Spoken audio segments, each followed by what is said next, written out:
श्रोता प्रेमियों, मैं राम सागर शास्त्री आप लोगों के समक्ष रखने जा रहा हूं एक प्रसंग, सरवर नीर की कथा। कि अम्बा नगरी अति छवि खानी, और अम्ब भूप की जहां राजधानी। किसी समय अम्बा नगरी में महाराज अम्ब का शासन था। अम्ब बड़ा धर्मनिष्ठ, ज्ञानी, दानवीर और साधु संतों का सत्कार करने वाला राजा था। उसकी पतिव्रता रानी का नाम आमिली था। दोनों का एक ही धर्म था कि एक ही धर्म एक व्रत नेमा, और काय वचन मन पति पद प्रेमा। रानी आमिली मन के वचन से अपने स्वामी की आठों पहर सेवा किया करती थी। कालांतर में आमिली ने 2 बच्चों को जन्म दिया। कि कालांतर में उस रानी ने 2 पुत्र रत्न उपजाए हैं। वे बुद्धिमान सुंदर बालक सरवर नीर कहाए हैं। दोनों बच्चे सरवर और नीर के नाम से जाने जाते थे। एक बार की बात है, महाराज अम्ब का सुंदर दरबार लगा हुआ था। दरबार में सभी सूर सरदार आनंद से बैठे हुए थे। कि लगा हुआ था एक दिन भूपति का दरबार, बैठे थे आनंद में सभी सूर सरदार।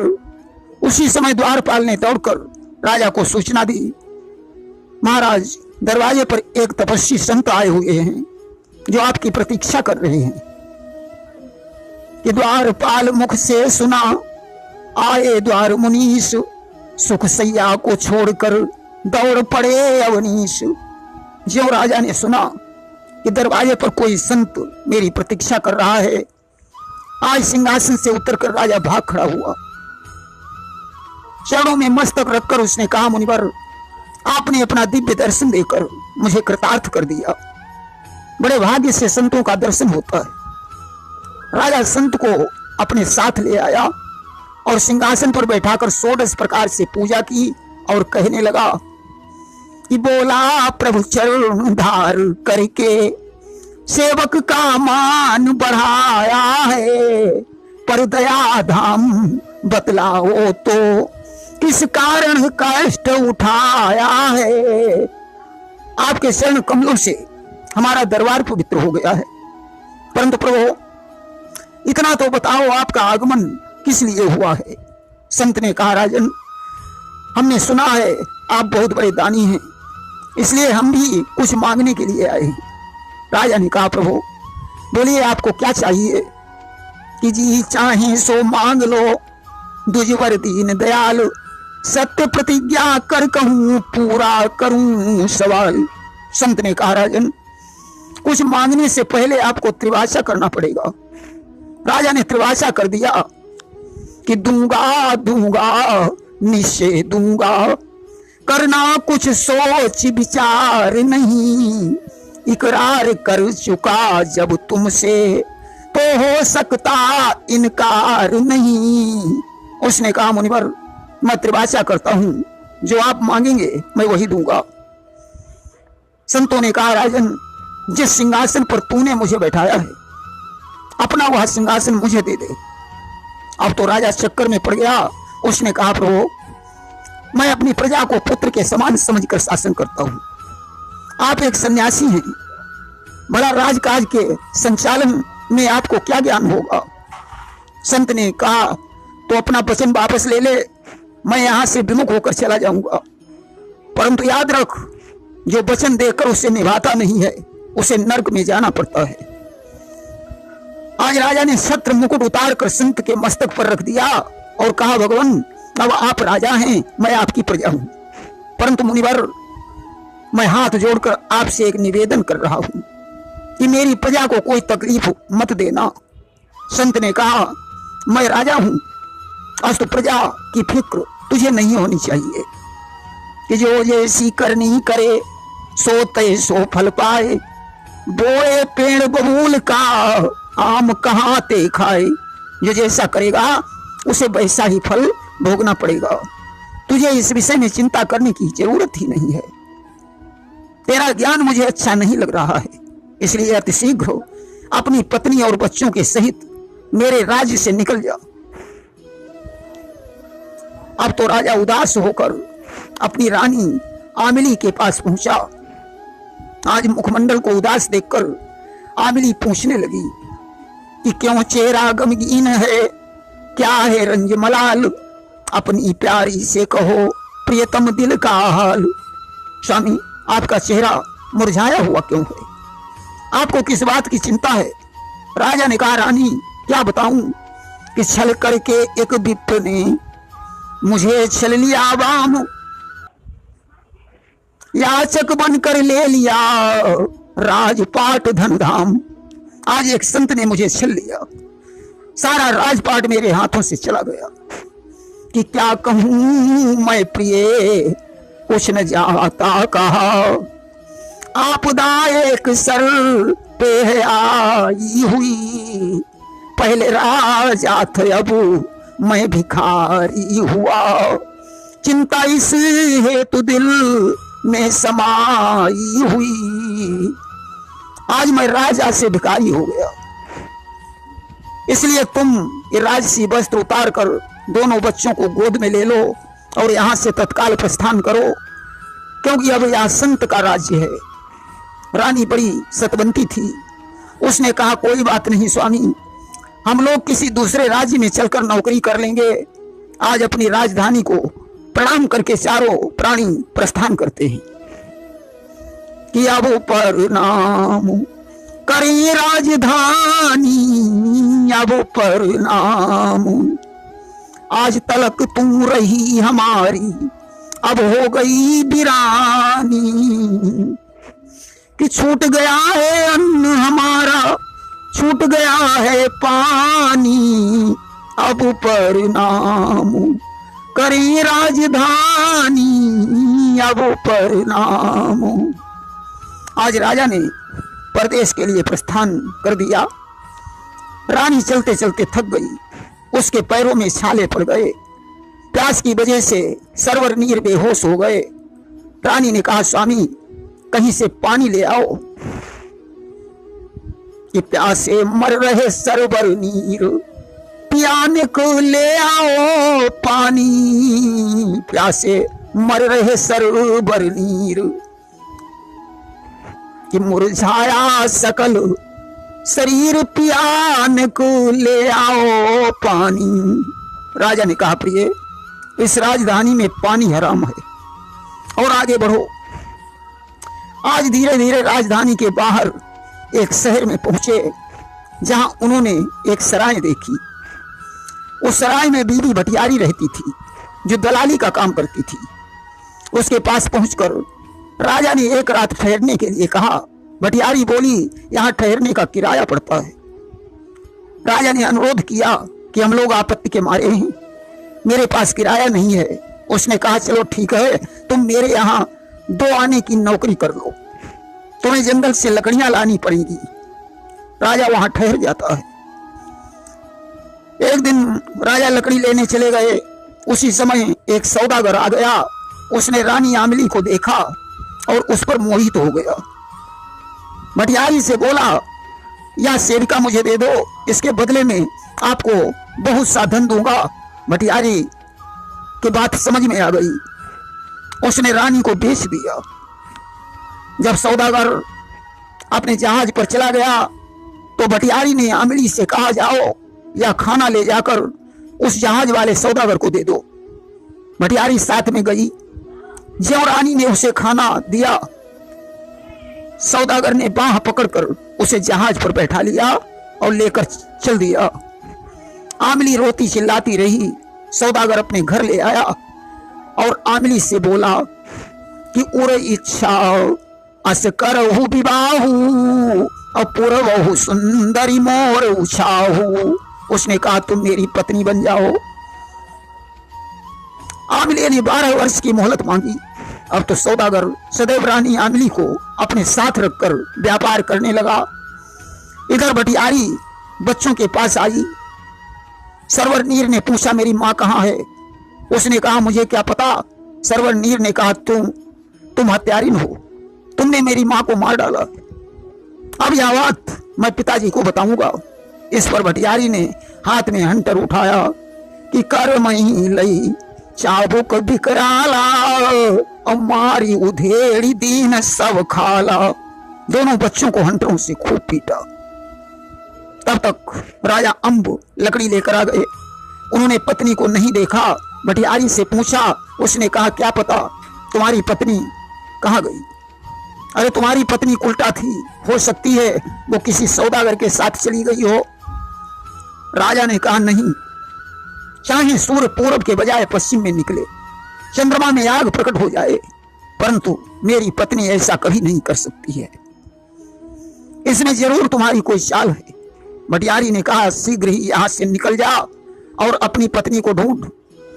आज राजा दोनों बच्चों को लेकर वहां से चल दिया। रास्ते में एक नदी पड़ गई। वहां कोई नाव भी नहीं थी, नदी बड़ी गहरी थी। राजा ने नीर से कहा बेटा तुम यहीं रुको, मैं सरवर को लेकर उस पार पहुंचाता हूं। भगवान का नाम लेकर राजा नदी में घुसा और सरवर को उस पार खड़ा कर दिया और बोला बेटा तुम यहीं रुको, मैं तुम्हारे भाई नीर को लेकर अभी आ रहा हूं। जब नीर को लेने वापस लौट रहा था तो उसके हाथ पांव थक गए।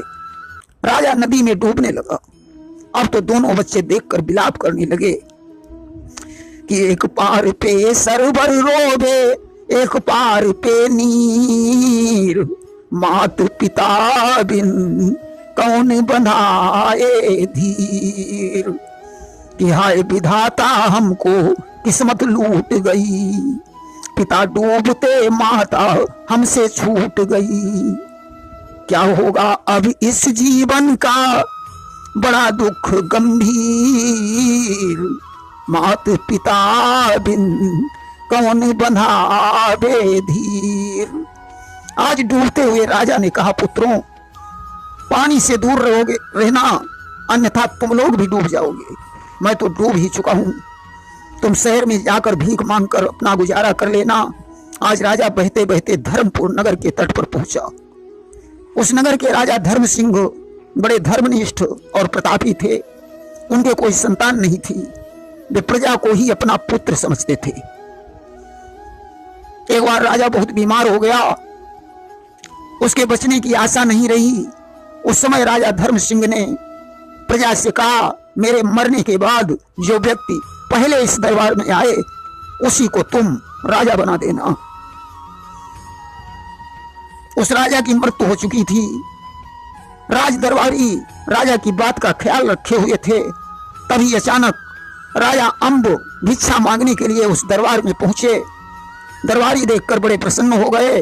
उन्होंने कहा भैया तुम्हें भिक्षा मांगने की जरूरत नहीं है, यह सिंहासन तुम्हारा है। मुकुट पहनाकर राज्य सिंहासन पर बैठा दिया और बोले हमारे महाराज की आज आज्ञा पूरी हो गई कि अब बन गयो हमारो काजा और तुम हुई गए हियन के राजा। इधर तो राजा राजकाज देखने लगे और उधर नदी के एक तट पर सरवर खड़ा है, दूसरे तट पर नीर है। दोनों माता पिता को याद करके रो रही। तब तक धोबी और धोबिन कपड़े धोने के लिए घाट पर पहुंचे।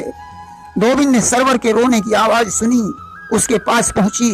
उसने कहा बेटा तुम क्यों रो रहे हो।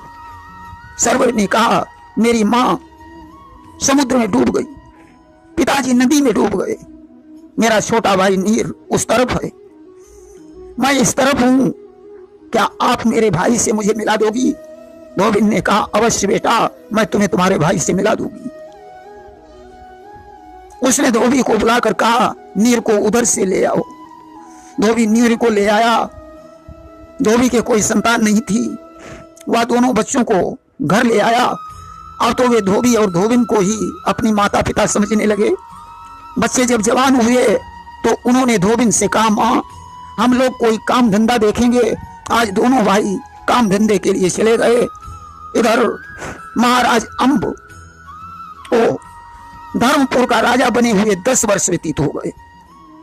एक बार राजा ने सिपाहियों की भर्ती के लिए ढिंढोरा पिटवाया। सरवर नीर भी उस भर्ती में पहुंचे। इनकी कदकाठी देखकर दरोगा जी बड़े प्रसन्न हुए, दोनों को भर्ती कर लिया। यह खबर सुनकर धोबी और धोबिन बड़े प्रसन्न हुए। एक बार की बात है, सौदागर चीन देश से व्यापार करके रानी आमिली सहित वापस लौटा तो उसने धर्मपुर नगर के तट पर जहाज को लगाया। रानी आमिली ने कहा, ऐसा करो, जहाज में बहुत सा माल है, कोई लूट लेगा, इसलिए राज दरबार में जाकर राजा से 2 सिपाही मांग लाओ। सौदागर राज दरबार से सरवर नीर को ले आया। दोनों ने कहा, आप लोग निश्चिंत होकर सो जाइए, हम लोग यहाँ रक्षक हैं, तो डर किस बात का है। सौदागर तो सो गया, परंतु रानी नहीं सोई। नीर ने सरवर से कहा, भैया रात काटने के लिए कोई कहानी सुनाओ। सरवर ने कहा, भैया अपनी जिंदगी भी तो एक कहानी की तरह है। राजा अम्ब के पुत्र होकर हम लोग सिपाही की नौकरी कर रहे हैं। पिता का राज्य संत ने ले लिया, माता आमिली को भटियारी ने गायब कर दिया, पिताजी नदी में डूब गए, धोबी धोबिन ने हम लोगों को पाला पोसा। भला यह करुण कथा क्या किसी कहानी से कम है। रानी आमिली ये सब सुन रही थी, उसकी आंखों में आंसू भर आए।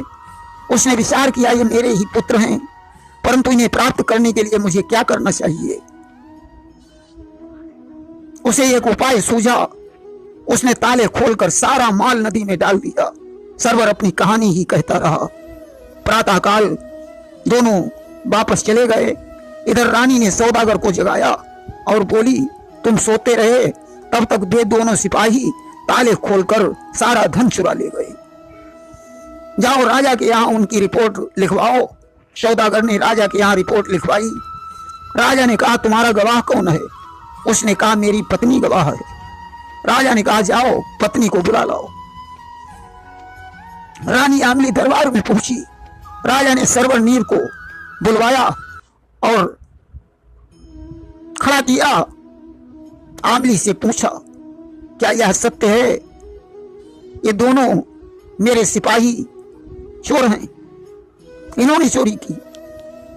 रानी बोली कि इन दोनों ने माल न लूटा और यह सौदागर बिल्कुल झूठा। इन्होंने कोई माल नहीं लूटा, यह सौदागर झूठ बोल रहा है। राजन, ये तो बेचारे एक कहानी सुना रहे थे। राजन का, अच्छा अब समझ में आ गया, तुम लोग कहानी कहते रहे, तब तक माल कोई तीसरा लूट ले गया। कौन सी कहानी सुना रहे थे, मैं भी सुनना चाहता हूं। आज सरवर नीर राजा को अपनी बीती हुई कहानी सुनाने लगे। बोले, महाराज अंबा नगर में राजा अम्ब शासन करते थे। एक बार एक संत ने आकर उनका सिंहासन मांग लिया। राजा अपनी रानी आमिली और दोनों पुत्र सरवर नीर के सहित प्रदेश को चला। बीबी भटियारी की सराय में रुका। भटियारी ने उनकी रानी आमिली को गायब कर दिया। राजा दोनों पुत्रों को लेकर वहां से दूसरे शहर को जाने लगा। नदी पार करने से राजा नदी में डूब गया और उसके दोनों बच्चों का पालन पोषण धोबी और धोबन ने किया। इसके बाद उन दोनों बेटों ने एक राजा के यहाँ सिपाही की नौकरी कर ली। दरअसल हम दोनों अम्ब के ही पुत्र हैं। सरवर नीर हम लोगों का नाम है। अम्ब भूप के हम दो प्यारे और सरवर नीर है नाम हमारे। अब तो राजा सिंहासन से उठा, दोनों पुत्रों को हृदय से लगा लिया और बोला, बेटा मैं ही तुम्हारा अभागा पिता हूं। अब तो रानी ने राजा के चरणों में अपना मस्तक झुकाया और बोली, स्वामी मैं ही तुम्हारी पत्नी आमिली हूं। जो सौदागर ने सुना, भाग खड़ा हुआ। राजा ने उसे पकड़वाया, उससे पूछा, मेरी रानी तुम्हारे पास कैसे पहुंची। उसने कहा, राजन इसमें मेरा कोई दोष नहीं है, भटियारी ने इन्हें मेरे हाथों से बेचा था। राजा ने भटियारी को बुलवाया और कहा, दुष्टा इस सौदागर का अपराध नहीं है, बल्कि सच्ची अपराधी तू है, इसलिए मैं तुझे कड़ी सजा दूंगा। राजा ने सिपाहियों से कहा, जाओ इसके पैर जमीन में गड़वाकर ऊपर से जंगली कुत्ते छुड़वा दो आज भटियारी को कुत्तों से नचवा डाला गया। उसी समय दरबार में संत जी आ गए। उन्होंने कहा, राजन, सत्य की हमेशा विजय होती है कि सत्य ही पे पृथ्वी टिकी, सत्य ही तपते भानु। कवि कोविद सबने कहा, जग में सत्य महान। या तुम्हारे सत्य और धर्म की परीक्षा थी, तुम अपनी परीक्षा में सफल हो गए, इसलिए अपने सिंहासन को संभालो। राज्य को वापस देकर संत जी वहां से तपस्या करने चले गए। कुछ दिनों तक राजा अंब ने राजकाज देखा। इसके बाद दोनों पुत्रों का राज्य अभिषेक कर दिया और भगवान का भजन करने के लिए पत्नी के सहित जंगल को चला गया। कि बरवस राज सुतही नप दीना, पत्नी सहित गवन बन कीना। वहां भगवान का ध्यान करते करते राजा अंब पत्नी सहित वैकुंठ लोक को चले गए। प्रेम से बोलिए वृंदावन बिहारी लाल की जय।